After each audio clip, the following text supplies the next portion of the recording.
अध्याय 3 बहादुर बंदा बैरागी। प्रोफेसर नेत्रपाल सिंह, लोकहित प्रकाशन। दूसरे दिन सवेरा होते ही इंद्रदेव चंद्रा और रत्ना के साथ अपने गांव चले गए।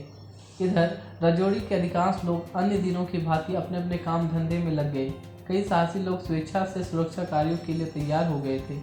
रामदेव ने इन सबको उनके कार्य का बंटवारा कर दिया। कौन कब कहाँ तैनात रहेगा यह सबको समझा दिया गया।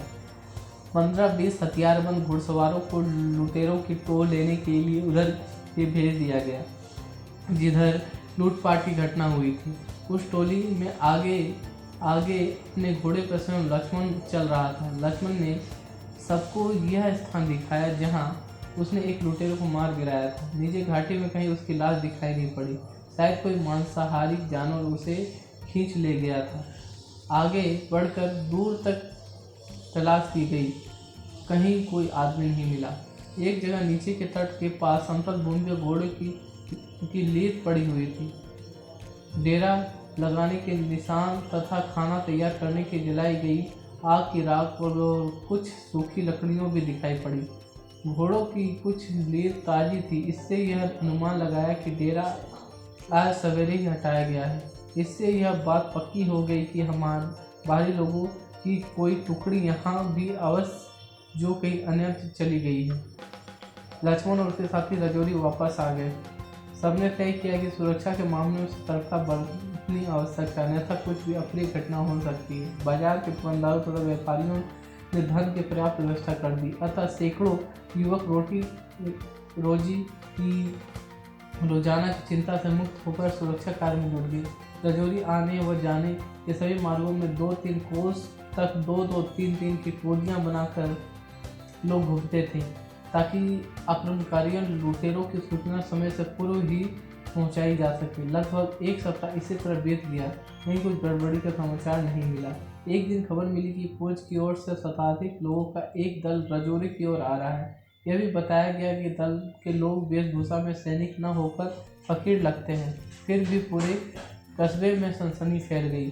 सभी लोग कामकाज बंद करके तालाबंद होने लगे। क्योंकि पिंडारियों के बारे में लोगों ने सुन रखा था कि वे बड़े बहुरूपीय होते हैं, तरह तरह के वेश बनाकर लोगों को लूटते हैं। पिंडारियों की अफवाह का एक परिणाम यह हुआ कि हिंदू मुसलमान अपने मतभेद बुलाकर एकजुट हो गए। दोनों को अपनी अपनी सुरक्षा की चिंता थी। पिंडारियों के लिए क्या हिंदू क्या मुसलमान, जो भी मिल गया उसी को लूट लेते थे। लूट के मामले में वे पूरी तरह धर्मनिरपेक्ष थे। मुगल सैनिकों की भांति केवल हिंदुओं को ही वे अपना निशाना नहीं बनाते थे। राजौरी में मुसलमानों की संख्या अधिक नहीं थी, हिंदू उनके मुकाबले कई गुना अधिक थे, मगर हुकूमत मुसलमानों के साथ थी, इसलिए वे अपने को अधिक शक्तिशाली समझते थे। राजौरी के हिंदू और मुसलमान में कोई भेदभाव नहीं था। फिर भी दोनों समुदाय के लोग आपस में बहुत घुलते मिलते नहीं थे। दोनों की बस्तियां भी अलग अलग थी। इस समय पिंडारियों के डर से दोनों को एक साथ लाकर खड़ा कर दिया। कुछ चुने हुए हिंदू मुसलमान युवक फौज की ओर दौड़ पड़े। इन लोगों ने जब थोड़ी दूरी पर काफिलों को आते हुए देखा तो सभी लोग झाड़ियों में छिपकर खड़े हो गए। 2 घुड़सवार मुसलमानों को आगे भेज दिया गया। जब वे दोनों मुस्लिम युवक काफिले के पास पहुंचे तो उन्हें पता चला कि संढोरा के मशहूर पीर बुद्धू साहब का ये काफिला है जो जम्मू की ओर जाना चाहते हैं। पीर बुद्धू साहब स्वयं एक पालकी पर सवार थे और 4 युवा शिष्य पालकी को उठाए हुए थे।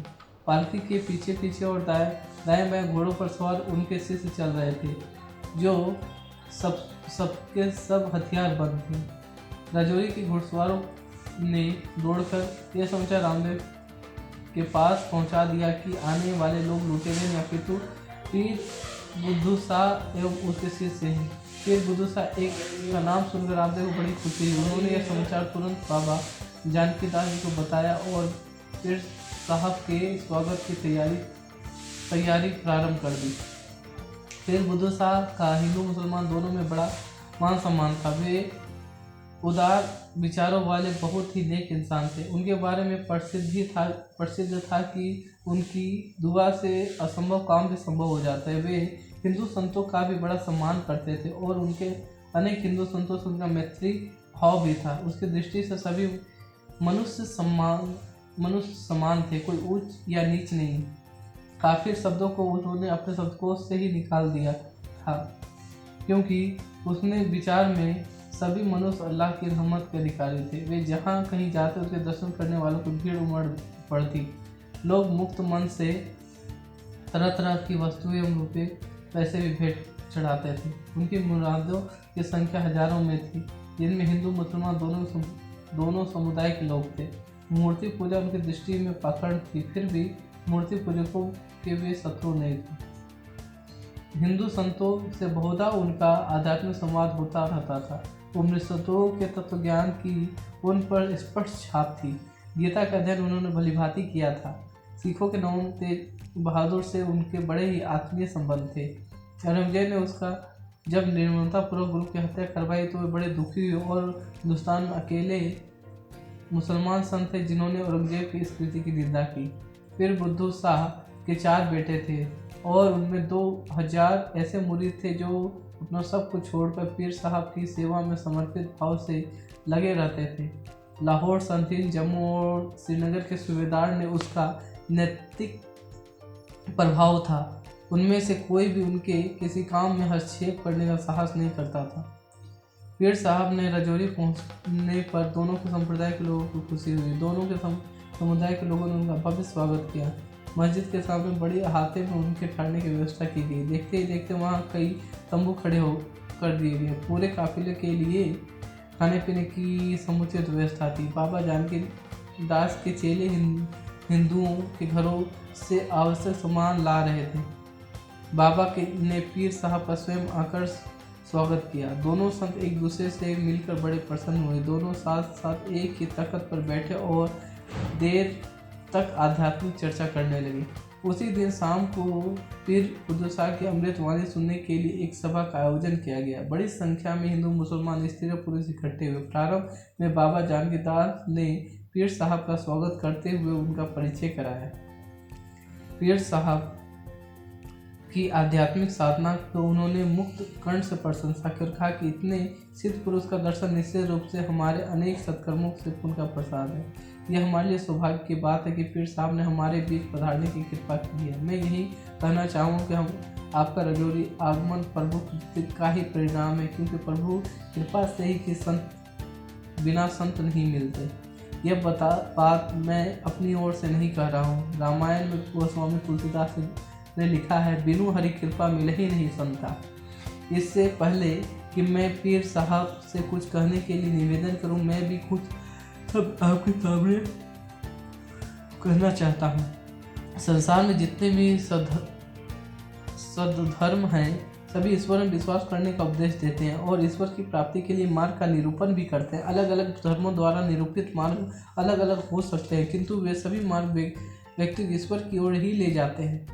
जैसे विभिन्न दिशाओं से बहने वाली नदियाँ अंततः अनंत सागर में विलीन हो जाती है, उसी प्रकार हिंदू, इस्लाम, ईसाई, यहूदी और जैन आदि सभी धर्म एक ही परम ब्रह्म की ओर व्यक्ति को प्रेरित करते हैं, क्योंकि ब्रह्म एक ही है और दूसरा नहीं। साफ कहते हैं कि यह जो दृश्यमान जगत है यह माया जनित एवं मिथ्या है। इसमें जो भी सत्य और परमेश्वर ही है। परमेश्वर का कोई आकार नहीं, कोई रूप नहीं, कोई रंग नहीं, यह निराकार है और निराकार होकर ही संपूर्ण विश्व ब्रह्मांड के अणु में व्याप्त है। समस्त प्राणी जगत में जो आत्मा है, जो चेतन तत्व है, वह उसी सच्चित आनंद स्वरूप ब्रह्म का अंश है, अतः अविनाशी है। क्योंकि जो अकाल पुरुष है उसका कोई भी अंश नश्वर कैसे हो सकता है। माया जनित अविद्या के कारण जीवात्मा परमात्मा में बिछुड़ जाता है, अतः उसे आकुलता होती है। वह फिर से ब्रह्म में लौट जाने के लिए व्यग्र होता है और उसके लिए विविध उपाय करता है।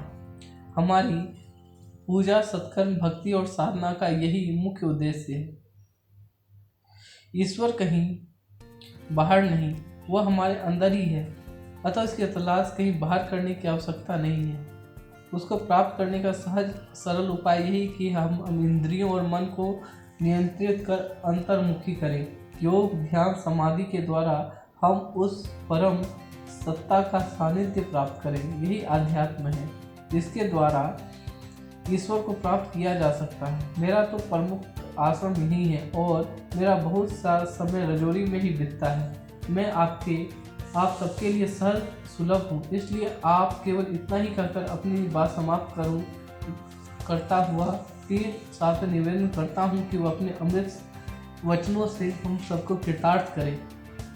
पीर साहब शांत भाव से बैठे हुए बाबा जानकीदास की आध्यात्मिक चर्चा सुन रहे थे। उनके अंतर्निमीलित नेत्रों से उनके अंतर्मन को सात्विकता झलक रही थी। कुछ क्षणों तक वे निशब्द बैठे रहे। उपस्थित जन समुदाय उनके चेहरे की ओर एकटक देख रहा था। फिर सहसा उनके होठ हिले जब पर कोई शब्द सुनाई न पड़ा। अपने नेत्र खोलकर सामने बैठे हुए स्त्री पुरुष पर उन्होंने एक दृष्टि डाली और कहना प्रारंभ किया।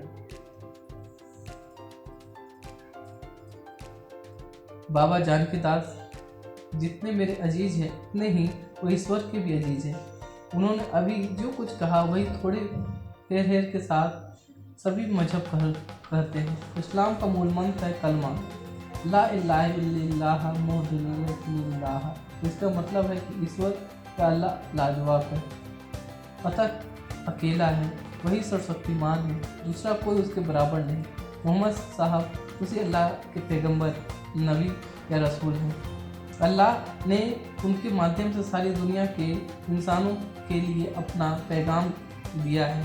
वो पैगाम ज्यों का त्यों पाक कुरान में दर्ज है। इसलिए पाक कुरान एक आसमानी किताब है जिसकी इंसान की लिखी हुई इबादत नहीं। पाक कुरान के मुताबिक हर एक मुसलमान को रोज़ाना 5 काम करना निहायत जरूरी है। पहला, कलमा पढ़ना, ईश्वर को याद करना।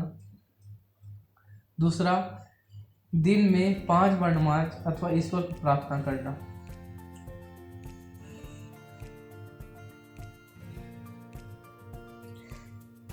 तीसरा है कि रोजाना रोजा रखना यानी उपवास करना। चौथा, ज़कात यानी अपनी मेहनत की कमाई से ही अपनी 40वां हिस्सा या 2.5% दान में देना। और 5वां, हज करना या तीर्थ यात्रा करना। ये 5 काम जो मुसलमान के लिए बताए गए वो दूसरे मजहबों को मानने वाले भी करते हैं, भले नाम कुछ और हो। यहाँ बड़ी तादाद में हिंदू भाई बहन बैठे हैं। आप सब ईश्वर को याद करते हैं, आप सब भी प्रार्थना करते हैं, व्रत रखते हैं। दान करने और तीर्थ यात्रा करने में हिंदू सारे संसार में आ गए हैं। फिर हिंदू और मुसलमान में फ़र्क क्या? जो तत्व की बात है उसमें फ़र्क कोई नहीं है। फ़र्क है तो बाहरी दिखावटी बातों में। आज की सबसे बड़ी कठिनाई यही है कि हमने तत्व के मुकाबले बनावटी बातों को ज़्यादा तरजीह दे रखी है। हम इंसान में ऊंच और नीच दोनों ही प्रकार की वासनाएं काम करती है। नीची वासनाएं आदमी को नीचा बनाती है, वही बुनियादी बनाकर तो छल फरेब में फंसाती है। ऊंची वासनाएं आध्यात्मिक बुलंदी की ओर ले जाती है। ऊपर जो 5 काम गिनाए गए हैं वो इंसान की नीची वासनाओं को दबाकर ऊंची वासनाओं को सह प्रदान करने के लिए, इसलिए उनका करना निहायत जरूरी है। हिंदुओं के लिए गायत्री मंत्र बहुत पवित्र है। हर एक हिंदू को इसे समझना चाहिए और इसका जप करना चाहिए। हिंदुओं में बिरहमन बिरादरी के लोग जो हर किसी के सामने इस मंत्र को बोल नहीं सकते, क्योंकि इस पवित्र मंत्र को किसी नापाक व्यक्ति के सामने बोलने से उसकी पाकीज़गी खत्म हो जाएगी, ऐसा उनका विश्वास है। कई काबिल पंडितों ने हमने इस मंत्र के बारे में तफसील से जानकारी लेनी चाहिए, मगर कोई बताने को तैयार नहीं हुआ। आखिर वे एक सच्चे संत ने हमको यह मंत्र सिखाया और इसकी असली अर्थ भी समझाया। बड़ा ही खूबसूरत भाव है इस मंत्र का। आज से हजारों साल पहले जिस किसी महात्मा या ऋषि को इसका इल्हाम हुआ होगा वह यकीनन बहुत ऊंचा और पहुंचा हुआ पीर रहा होगा। आगे चलकर तमाम मजहबों ने ईश्वर के बारे में जो कुछ कहा है उसका मूल इसी मंत्र में छिपा है। यह मंत्र ईश्वर के साथ ही सारे विश्व ब्रह्मांड को भी अपनी नज़रों के सामने रखता है और बताता है कि ये सारे विश्व ब्रह्मांड को बनाने वाला सर्वशक्तिमान ईश्वर ही है। उस ईश्वर की वर्णनीय शक्ति का हमें ध्यान करना चाहिए। वह किसी बाहरी जरिए से नहीं बल्कि उसी ईश्वर की दी हुई हमारी अंदर जो बुद्धि वृत्तियाँ हैं उसके द्वारा ही। कितनी उम्दा बात कही है इस ऋषि ने। मेरा विचार है कि सारी दुनिया इंसान का जो धर्म हो सकता है वही इसी मंत्र में छिपा हुआ है। मुझे पूरा यकीन है हमारे सामने जो हिंदू भाई बैठे हुए हैं उनमें से शायद किसी को इस मंत्र की सही जानकारी हो।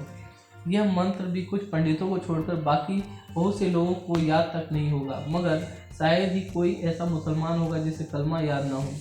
जो बात गायत्री मंत्र में है और जो बात कलमा में है वही बात नानक देव जी ने सीधी सादी गाँव की भाषा में कह गए कि सिख पंथ के मूल मंत्र में है।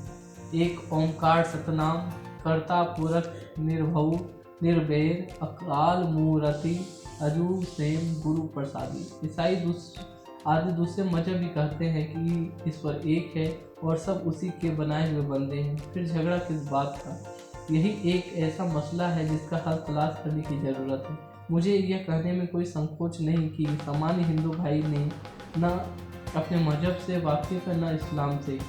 दुनिया की कोई सभ्य कौम इस्लाम से इतनी नावाकिफ नहीं है जितने हिंदू हैं। संसार की कोई कौम इस्लाम से इतनी नफरत भी नहीं करती जितनी हिंदू करते हैं। इसकी एक खास वजह है। हिंदुस्तान में हिंदुओं पर मुसलमान का जुल्म और अत्याचार इतना खौफनाक रहा है कि सारी दुनिया के इतिहास में इसका जोड़ नहीं मिलता। सारी दुनिया को मालूम है कि पुराने ज़माने में हर तरह के इल्म और तहजीब का मरकज़ हिंदुस्तान था, मगर हिंदुस्तान में रहने वाले सारे मुसलमान यही समझते हैं कि हिंदुओं के बोलचाल, चाल खाने और पहनावे का सलीका मुसलमानों से सीखा है। उनको ये पता नहीं कि जेरूसलम के हमीदिया किताबघर में हामिद रशीद के बड़े वजीर वशमद्दीन अहमदा का मुहर लगा हुआ एक ताम्रपत्र रखा हुआ है जिस पर 128 शेर लिखे हुए हैं। इन शेरों में हिंदुस्तान के चारों वेद और आर्यों की इनकी बड़ी तारीफ की गई है। हिंदुओं के दिलों में मुसलमानों के प्रति नफरत और मुसलमानों की जहनीत में हिंदुओं की नाकिफ और काफिर समझने की नासमझी ही इस सारे कमाल की जड़ है। हिंदुओं ने इस्लाम के जिस रूप को देखा है उनके मन में नफरत के सिवा और कुछ हो भी नहीं सकता। इस्लाम अरबी भाषा का शब्द है जिसका अर्थ है शांति में प्रवेश करना। अतः सच्चा मुसलमान वह है अल्लाह और इंसान के बीच पूरी तरह अमन और शांति का संबंध रखता है। हिंदुस्तान के लोगों को इस्लाम का यह रूप देखने का कोई मौका ही नहीं मिला। उन्होंने तो महमूद गजनी, मोहम्मद गौरी और बाबर के इस्लाम को देखा है।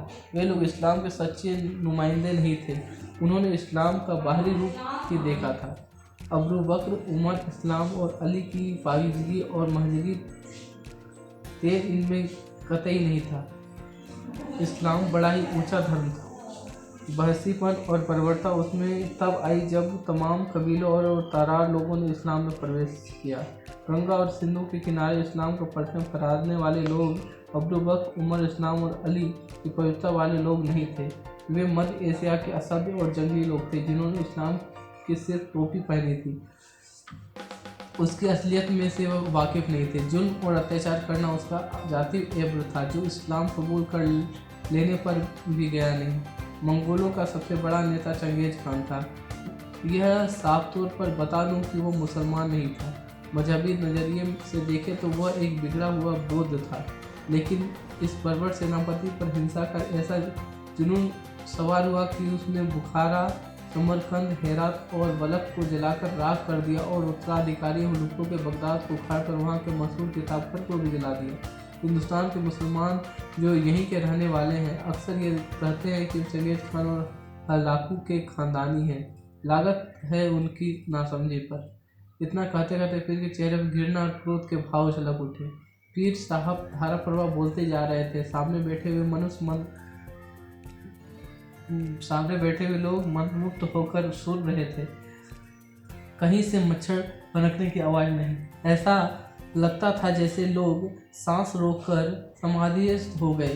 पीर ने अपनी बात को आगे बढ़ाते हुए कहा, हिंदुस्तान में हिंदुओं पर जुल्म सिर्फ बाहर से आए मुसलमानों ने नहीं किया, खुद उनमें से जिन लोगों ने अपनी गैर बराबरी और सामाजिक बुनियादी ख्यालों में तंग आकर इस्लाम कबूल कर लिया था, उन लोगों ने भी खौफनाक जुल्म किए।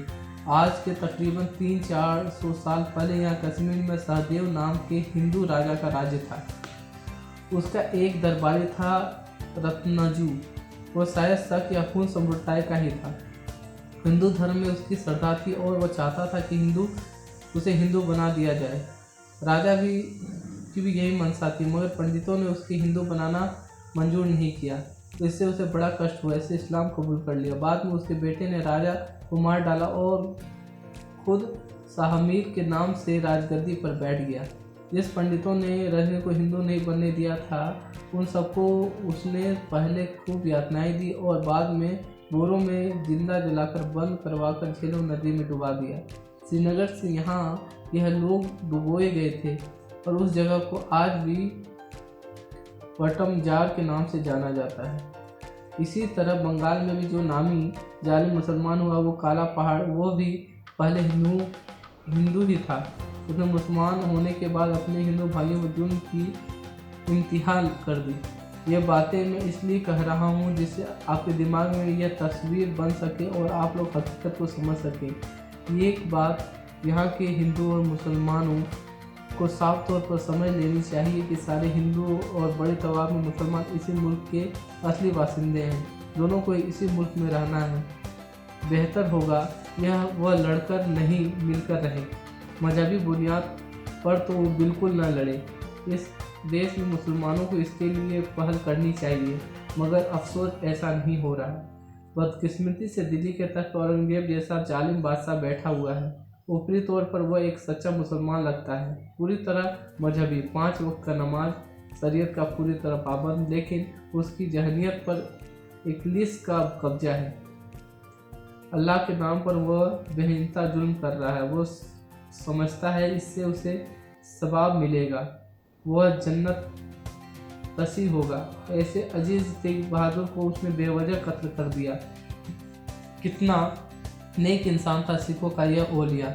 मशहूर सूफी संत सरमद का भी उसने सर कलम करवा दिया। दोनों बेकसूर थे, अल्लाह के प्यारे बेहतरीन इंसान। अगर अल्लाह ने प्रेम करना गुनाह है तो डंके की चोट पर कहता हूँ कि मैं भी गुनहगार हूँ।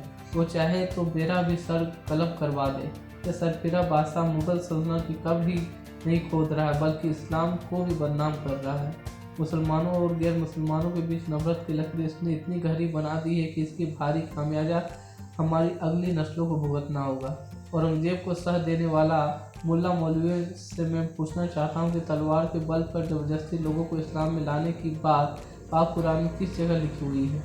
खुद मोहम्मद साहब के दिमाग में भी यह बात नहीं थी। लड़ने की इजाज़त नबी वही देते थे जहाँ अपनी सलामती का सवाल होता था। इन मुल्ला मौलवियों के बेजवा सारी दुनिया को भी 2 हिस्सों में बांट रखा है। जहाँ मुसलमानों के अच्छे या बुरी कैसी भी हुकूमत हो उसे दारुल इस्लाम या अमल मुल्क समझते हैं, और जहाँ गैर मुसलमान की अच्छी तरह से अच्छी हुकूमत हो उसे वो दारुल हरब या युद्ध स्थल करार देते हैं, और ऐसे मुल्क में रहने वाले मुसलमानों को लड़ने के लिए भड़काते हैं। अगर कहते हैं कि वह अल्लाह का काम है, जिहाद करो। मैं जी कहता हूँ जिहाद होना चाहिए, मगर कैसा जिहाद? जिहाद के 3 क्षेत्र हैं। पहला, अपनी रक्षा के लिए सामने खड़े हुए दुश्मन से लड़ो। दूसरा, अपने अंदर छिपी हुई शैतानी ताकतों से लड़ो। तीसरा, अपनी इंद्रियों और वासनाओं को दबाकर उसे काबू करो। मुसलमानों को जिहाद का यही सही समझना चाहिए और बेकार के खून खराबे से बचना चाहिए। ईमान और कुफर के बारे में मैं 1-2 बातें कहना चाहता हूँ। इस्लाम के बारे में सिद्धांत 2 भागों में बटा हुआ। एक वसूल या मूल और दूसरे फरू या सामे। वसूल वे सिद्धांत है जिन्हें खुद नबी ने बनाया है। उस वसूलों पर अमल करने के तरीके फरू हैं। हमीद के मुताबिक ईमान की 80 शाखें हैं। उसकी ऊंची शाख यह है कि अल्लाह को छोड़ किसी और की इबादत मत करो, और सबसे नीची यह है कि जिन बातों पर दूसरों को नुकसान हो उसे छोड़ दो। ईमान की सबसे ऊंची बात यह है तौहीद। यह सिखाती है कि अल्लाह के अलावा और कोई पूजा के लायक नहीं है। क्रूर का सबसे बुरा रूप है सिर्फ, जिसकी वजह से इंसान ईश्वर के अलावा तमाम दीगर देवताओं को ईश्वर मान लेता है। मेरी सबसे यही गुजारिश है कि सब लोग ईमान पर अमल रखें और रूप से बचें। आप ही मुझे आप ही ने मुझे बताया कि कुछ दिन पहले यहाँ बाहरी लोगों ने मुसाफिरों को लूटने की कोशिश की थी। वहाँ मौजूद एक अकेले बालक ने मुसाफिर की हिफाजत की और लुटेर को मार भगाया। अगर गौर करें तो यही है असली जिहाद। ऐसा जिहाद हम किसी को करना चाहिए। लक्ष्मण जो अपने पिता के साथ आगे ही बैठा हुआ था उन्हें इशारों से पीट के अपने पास बुलावे और लक्ष्मण के चेहरे को गौर से देखते हुए बोले, इस बालक के चेहरे की लकीरें बताती है कि यह बड़ा होकर सच्चा जिहादी बनेगा। सभी दृश्य अदृश्य दुश्मनों से लड़ता हुआ ये बालक जुल्म और अत्याचार के खिलाफ तलवार उठाएगा।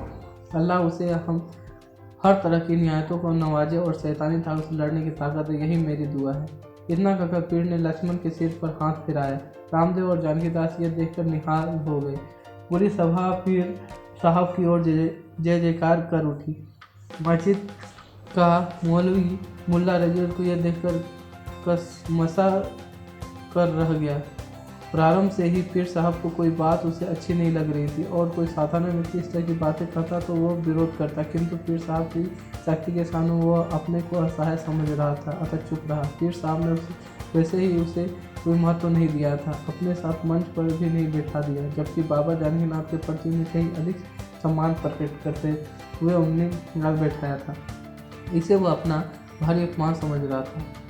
बड़ा पीर समझता है अपने आप को, देखता हूँ ये कैसे गुमराह करता है मुसलमानों को। अगर इसके विचारों को ऐसी तैसी न कर दिए तो मेरा नाम भी रफ़ीउल्लाह नहीं। मौला ने मन ही मन कहा और चुपचाप उठकर मस्जिद के अंदर चला गया।